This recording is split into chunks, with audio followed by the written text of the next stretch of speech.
how do you go no contact in an immigrant family? And they kind of expounded how like this just is not super feasible when you come from an immigrant family.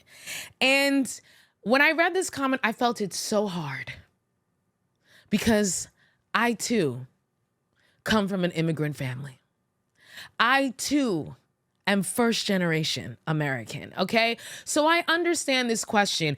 And there really is, a difference in how the cultural expectations of American parents towards their children and the cultural expectations of immigrant parents towards their children. And obviously, not every immigrant is different. For all you contrarians who love to like run to the comments and point out the difference, I get it. Not all immigrants are the same, but I'm generalizing here. And for them, and just like not all American parents are the same either. They don't all parent the same, but I'm generalizing here.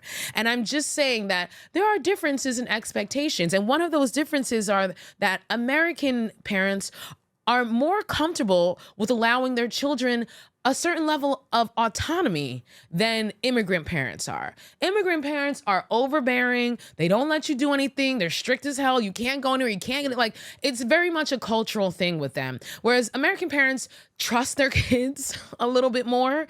They let them go out and do their thing within reason, usually, And so that difference really manifests because as a child, I remember like talking to my American friends. And of course, there's differences in American families too, because there's a difference between black families and non-black families, because black Americans be knowing, even though they still have, a little bit more freedom with their parents than immigrant children do.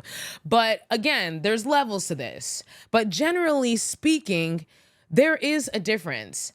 And so as an immigrant child, it was always hard for me to explain to my American friends, like, you don't understand, dog. Like, y'all have curfews. I'm not allowed to leave the house. It's a difference, okay? And your parents threatened to ground you. My parents threatened to ship me back to their country and have me working on the sugar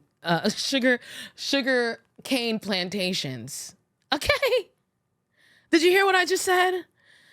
My parents threatened to send me back to their home country to have me working on the sugar cane plantations. Your parents threatened to ground you and take your video games away.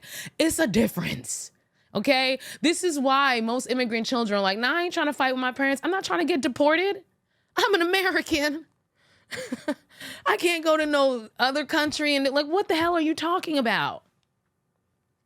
And a lot of times there's always the threat of being disowned, straight up excommunicated from your family. You don't fall in line with the cultural expectations, you can be excommunicated. And that's not easy. That's a hard thing to deal with, So when this person wrote this comment, I was like, I totally hear you. And I understand. And so I want to respond to this person and address this. First of all, if you are asking, how do I go no contact in an immigrant family because things are different and that's not the way that, if you're asking that question, you're not ready to go no contact. Plain and simple. Because in order for you to go no contact, you have to be okay with going it alone. You have to be okay with potentially being excommunicated by your whole entire freaking family who supports the toxic cultural expectations. Just because something is cultural doesn't mean that it's right. Okay? And people will fall in line. And I know it's hard to recognize that those people in our family and our friends who fall in line with those cultural expectations, even though they're toxic and detrimental to you and to each other, it's hard to recognize that they're a problem too. Yes, they're not like out here doing toxic stuff, but they are falling in line with that system.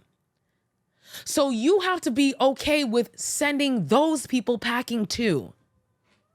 And if you are not okay with that, then you're not ready for no contact. And a lot of times, in order for people to go no contact, they unfortunately have to hit rock bottom. To the point that their peace of mind becomes more important to them than maintaining relationships with people who are negatively impacting their peace of mind, regardless of how strongly that person is negatively impacting it. Whether they're the one doing the actual toxic behavior, or they're the ones excusing the toxic behavior, or the ones turning a blind eye to the toxic behavior or falling in line with it. You have to be okay with not ever speaking to your parents again, not ever speaking to your grandparents, your cousins, whoever chooses to excommunicate you because you chose not to fall in line. You got to be okay with that. So what I would encourage you, my immigrant follower, my fellow immigrant, child of immigrants, what I would encourage you to do is, you just have to ride the wave and get to the point that you are ready to choose yourself and your peace of mind over these relationships. And to remember that when you do that, then you make space for new relationships to come in, and the type of relationships that really will hold you up and support you and have your back and not try to force you into a box that makes them feel comfortable at your expense. So you got a lot of work to do. You have a little bit of work to do. I would encourage you to do a little bit of therapy. I would encourage you to read some self-help books and to go within and get quiet with yourself, and also not to hate on yourself if you can't. If you still are attached to your family members and that's okay too. That's okay too. But you're going to have to deal with the bullshit. So good luck to you, my immigrant fam, and report back.